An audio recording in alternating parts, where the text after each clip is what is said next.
Good morning students.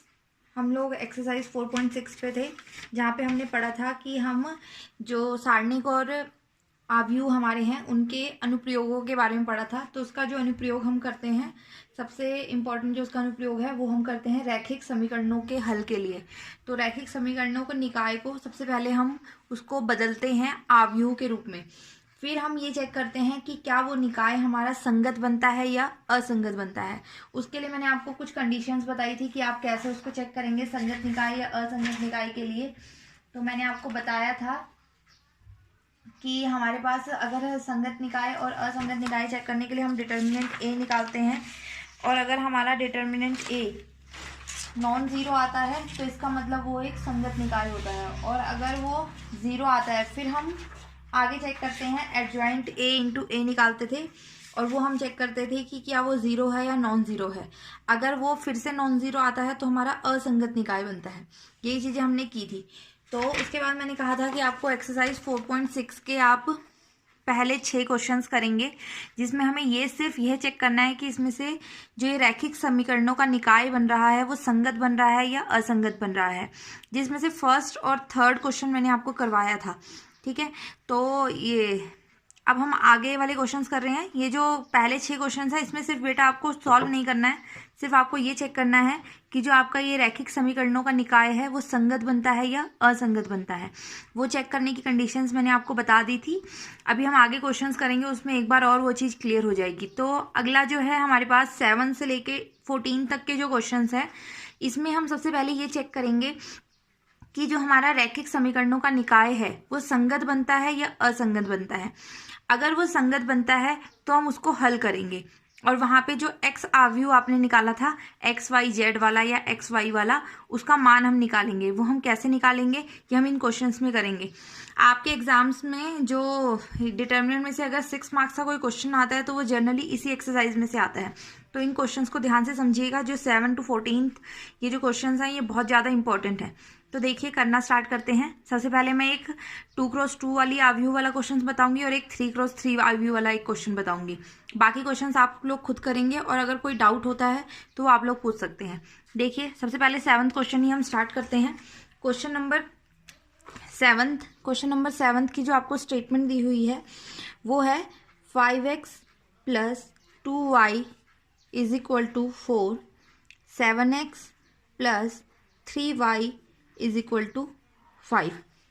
उसके बाद मैंने आपको बोला था कि सबसे पहले आप जो समीकरण दी हैं वो आप लिखेंगे, फिर इससे हम 3 आव्यूह बनाते हैं। सबसे पहला आव्यूह ए में हम क्या लेंगे, जितनी भी कांस्टेंट टर्म्स हमारी यूज हो रही हैं रैखिक समीकरणों में उनको हम लिख लेंगे।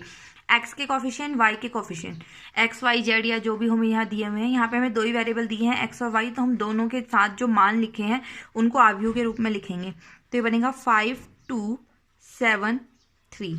तो ये हमारे पास कैसा आव्यूह बन गया, 2x2 वाला एक आव्यूह बन गया।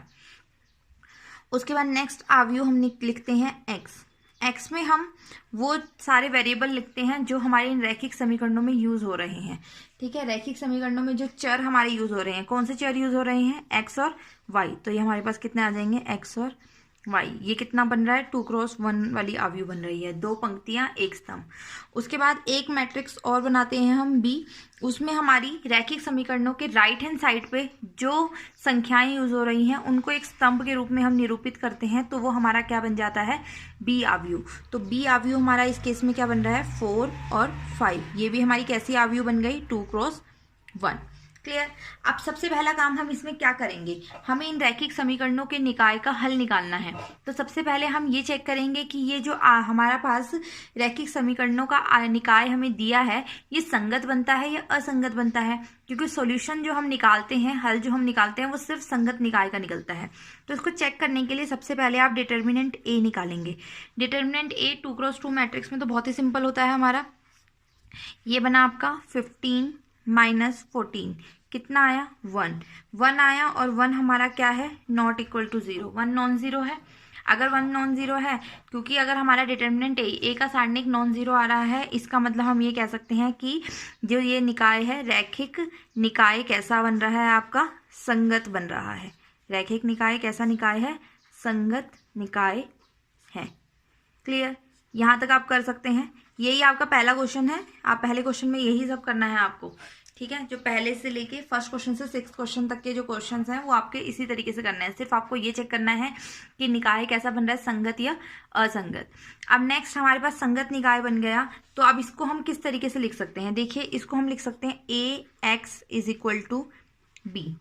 क्लियर? ये चीज़ आपको याद करनी है। याद क्या करनी है? इसको अगर आप मल्टीप्लाई करोगे A को X से तो आपका यही निकाय बनता है और ये इसके बराबर। क्लियर?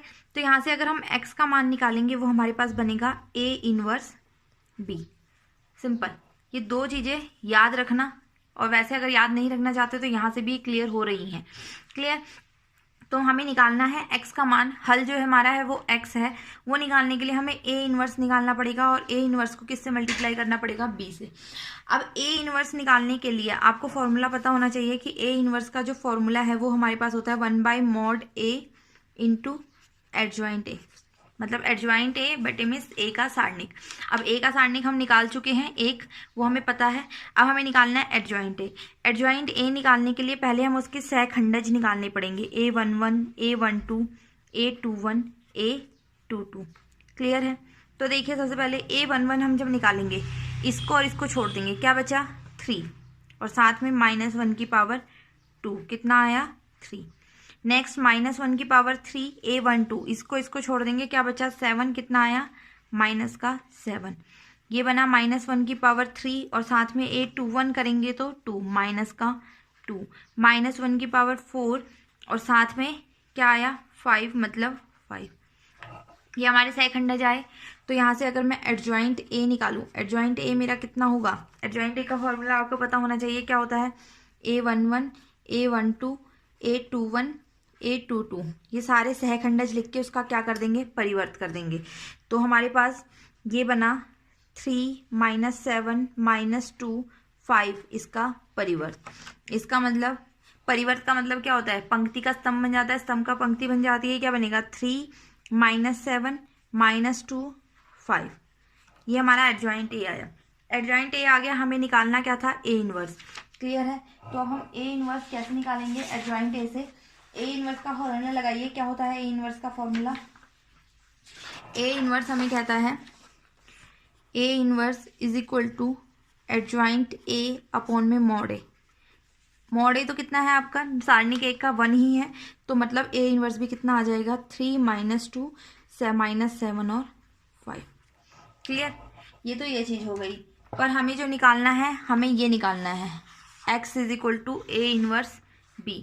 x का मान निकालना है, जो कि हमारा किसके बराबर है? ए इनवर्स और b के बराबर है, A inverse into b। A inverse आपके पास आ गया है बेटा, ये है ए इनवर्स हमारे पास। 3 - 2 -7 5, इसको आप b से मल्टीप्लाई करेंगे। b कितना है? 4 5। अब इन दोनों को हम मल्टीप्लाई करेंगे। मल्टीप्लाई करना आपको आता है, क्लियर है? इस रो को इस कॉलम से मल्टीप्लाई करेंगे, ये बनेगा 3 × 4 -2 × 5। इसको इससे करेंगे -7 × 4 + 5 × 5। ये बना आपका 12 - 10, ये बना -28 + 25, ये बना आपका 2 और -3। क्लियर? x का मान ये आ गया। अब x हमारे पास क्या चल रहा था? x y, और वो किसके बराबर आया है हमारे पास? 2 - 3। तो मतलब यहाँ से अब दो आव्यूह आपके बराबर हैं, तो क्या होता है? उसके हर एलिमेंट आपस में बराबर होते हैं। तो x का मान कितना आ गया? 2, और y का मान कितना आ गया? -3। तो इस तरीके से ये हल होगा। एक बार और देखिए कि किस तरीके से करना है। 2 × 2, एक 3 × 3 वाला भी मैं करवाने वाली हूँ। फिर सबसे पहले आपको जो रैखिक समीकरणों का निकाय दिया है उसको आप आव्यूह के रूप में लिखेंगे। तो वहां से हमारे 3 आव्यूह बनेंगे। सबसे पहले आव्यूह को हम ए नाम देंगे, जिसमें हम क्या करेंगे? x और y के साथ जो भी संख्याएं लिखी हैं उनको हम उस आव्यूह के रूप में लिखेंगे। क्लियर? उसके बाद x आव्यूह जो आपका बनेगा उसमें आप क्या करेंगे? जो भी चर संख्याएं इसमें यूज हो रही हैं, x और y जैसे कि यहाँ यूज हो रही है, उनको हम एक स्तंभ के रूप में लिखेंगे। और जो b आव्यूह बनेगा वो आपका बनेगा जो राइट हैंड साइड पे आपके जितनी भी संख्याएं यूज हो रही हैं उनको एक स्तंभ के रूप में हम निरूपित कर देंगे। अब ये रैखिक समीकरणों के निकाय को हमने आव्यूह में कन्वर्ट कर दिया। उसके बाद वाला काम हम ये करेंगे कि हम निकालेंगे ए का सारणिक। ए का सारणिक सबसे पहले हम चेक करेंगे कि वो 0 आ रहा है या नॉन जीरो। अगर वो ≠ 0 आ रहा है तो रैखिक समीकरण कैसा बनेगा? संगत।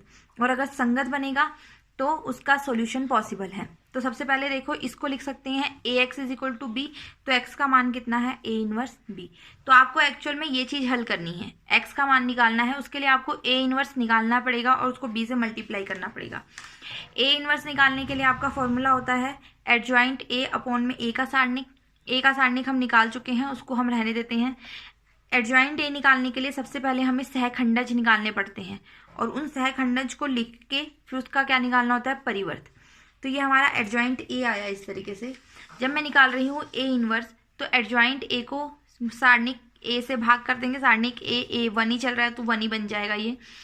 फिर हमें x का मान निकालना है एक्चुअल में, तो वो फॉर्मूला होता है a inverse into b। a inverse ये है, b आपको स्टार्टिंग में दिया हुआ था, दोनों को मल्टीप्लाई करेंगे तो हमारे पास ये बन गया। अब दो आव्यूह आपस में बराबर हैं तो x का जो पहला एलिमेंट है वो पहले एलिमेंट के बराबर, दूसरा एलिमेंट दूसरे एलिमेंट के बराबर। तो x का मान 2 और y का मान -3, ये इस रैखिक समीकरण के निकाय का क्या हो गया आपका हल। तो 7th 8th 9th और 10th जो क्वेश्चंस हैं ये 2x2 वाले आव्यूह हैं, तो इन आव्यूह को आप इसी तरीके से हल करेंगे। 3x3 वाली आव्यूह जो है उनको हल करने के लिए मैं एक नेक्स्ट वीडियो अभी थोड़ी देर में अपलोड करने वाली हूँ।